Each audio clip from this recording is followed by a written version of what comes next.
Has anybody out there ever tried to learn a language and you thought you were saying something correctly only to have the person that is the native speaker of that language pull a face? Huh?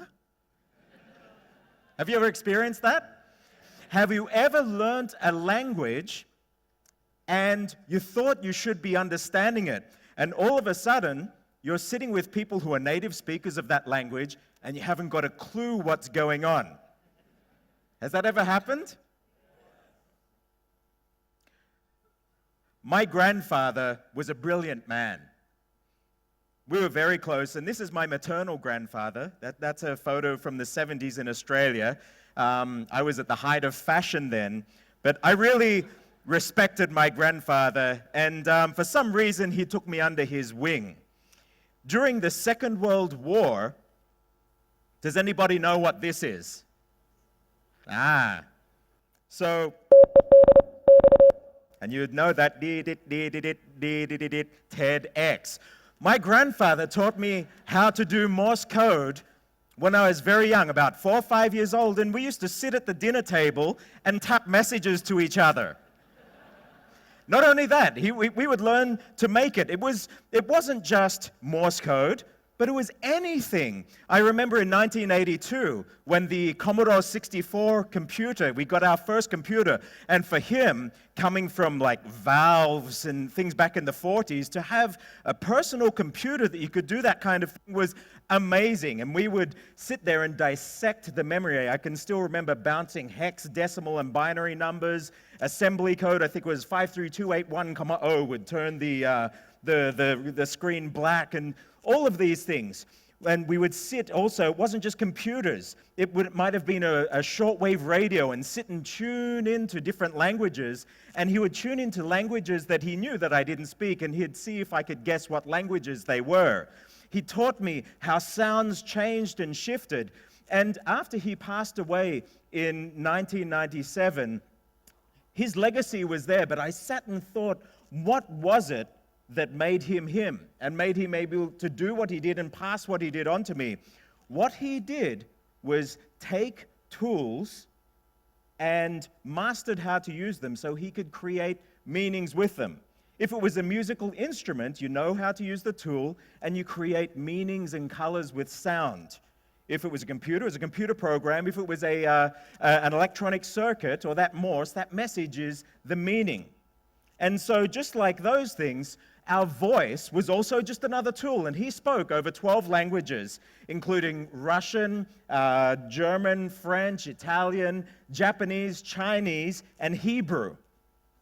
And he used to teach me how sounds, what I didn't realize then, he would actually, what I would say is, laid down a linguistic operating system in my mind that for the next decades to come made it much easier for me to learn languages in a relatively short time.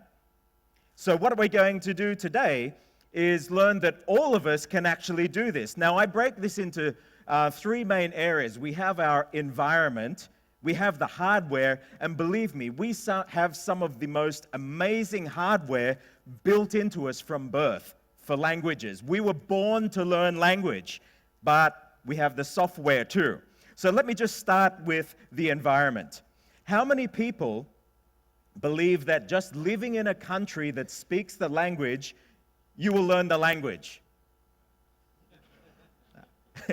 And I'm sure what happens, and there is a theory that if you cannot understand or comprehend the input that's going on around you, you're not going to learn. And so you could live in a country for more than 10 years and not have more than 10, 20 stock standard sentences or words that you can get by in. What I try to do, rather than saying that I want to learn a language 2 hours a week or something, what I will do is I want to create an environment that's going to teach me around the clock, even when I don't realize it. So the only way to do that is to understand how my body produces language and then tap into that so my environment teaches me rather than me putting in the effort to learn. So I'm going to do something profound with you, okay? And I really want you to think after we do it why it is so profound. Are you ready? Okay. Wait, I haven't done it yet. I would like you to whistle this after me. Are you ready?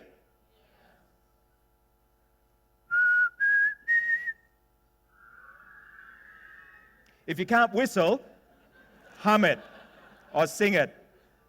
La la la. La. Think of what we're doing. La. If I'm correct, that's an A note. That is a wave traveling at 440 cycles per second. Your brain is picking that up. You've never practiced it before, ordering your mouth or your throat to vibrate at that many cycles per second, and you're producing it in an instant. How do we do that? But we can. And I don't care how we can do it, but I know that I was born with this amazing hardware, and I was born to learn language. And so the only thing that happens is, when we go to school, we learn how not to use that hardware. Have a look at this. Now, for anybody that's learned Thai, both Thais, ถ้าสมัยเรียนนะครับจนช่วงจริงๆ when you're in อนุบาล you're probably doing ยกกอไก่กอเอ้ยกอไก่ขอไข่ or for the ต่างชาติ the foreigners who have ever learned Thai, have you ever been presented with the Thai alphabet like this? And to me, I see that and my heart just breaks. Because to me, that's like presenting an image like this of me and saying, can you please tell me what I look like? Yeah, there's some eyes and a nose, a funny-looking Indian kind of guy there. But if you were to really describe what I look like, it's tough. And it's really sad because the Thai writing system is actually based on this beautiful, and this is where my friend comes in here, map of the human mouth. Okay, so what makes more sense? To try and memorize a picture of me that looks like that jumbled one, or try and just understand a beautiful system that is a map of the human mouth? So often in schools, they don't teach us, in Thailand at least, like the nice picture. They just teach you gõ kai, kho kai, kho kwai, and on. And you don't actually learn the system. And everything is based on the system. So what we're going to do today is this language operating system. Do you want to learn how to learn a language? Okay, so this is how we're going to do it. We know we have the best hardware already. We are going to look at making sounds and making meanings. Are you ready? First of all, let's look at sounds. Sounds are really cool. Making sounds. As I mentioned, these linguists from 3,000 odd years ago in India, they developed a system, and we see in the Brahmi system, but basically they said, we are wanting to make a system basing on our mouth. And so they sat down there, okay, so how about this? The first line, we're going to make the back of the throat. And while I put it up here, you'll be able to see it. This is just a quick video it's a tool that I made, and you can all jump in online, use it, go and have a play with it. But you can see the system. The first line is the back of the throat. The second line is the roof of the mouth, ja, cha, ja, ja, nya. The third line is the top of the mouth, where you're hearing the Indians talking like this. The fourth line is the teeth, da, ta, da, da, na, and the fifth line is the lips.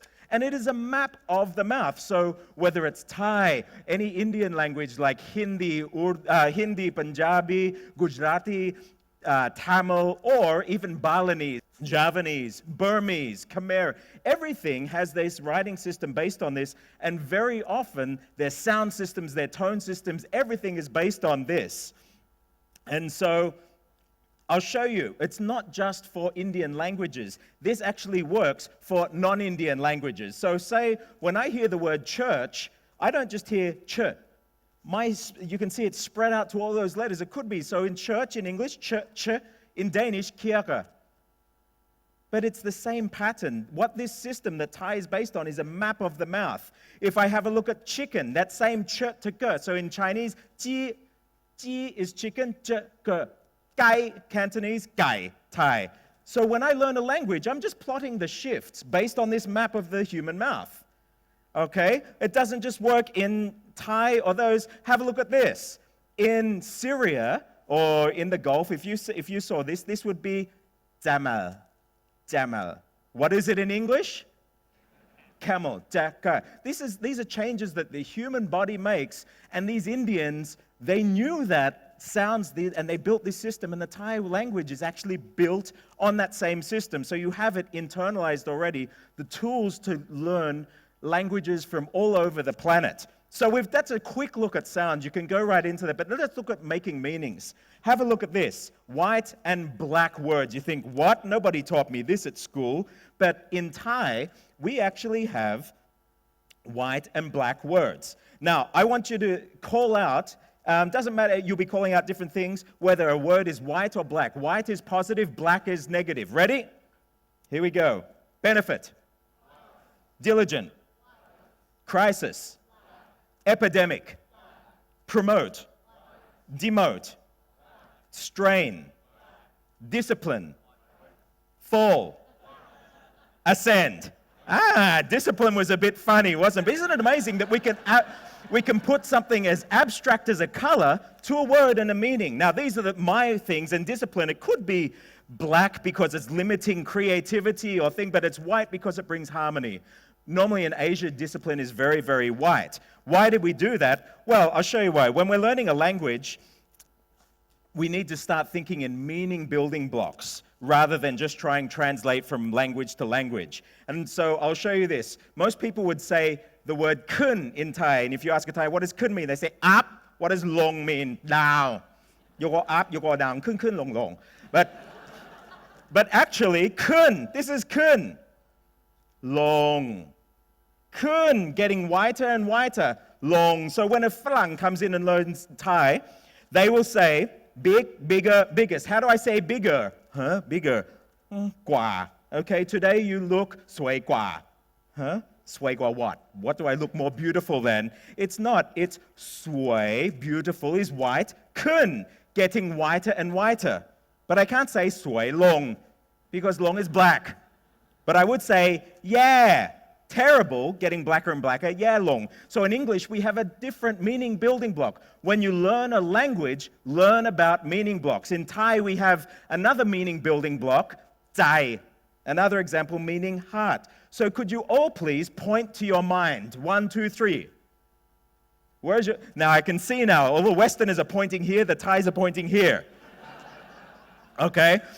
It doesn't matter. This is where we exist. And the zai is everything to do with your emotion heart. Chinese has the same thing. And so these are meaning building blocks. And so zai lon, a hot heart, hot-tempered. Zai yen, a cold heart, cool-tempered. Or how about this one for the Westerners? To go into the zai. Kao zai means to understand.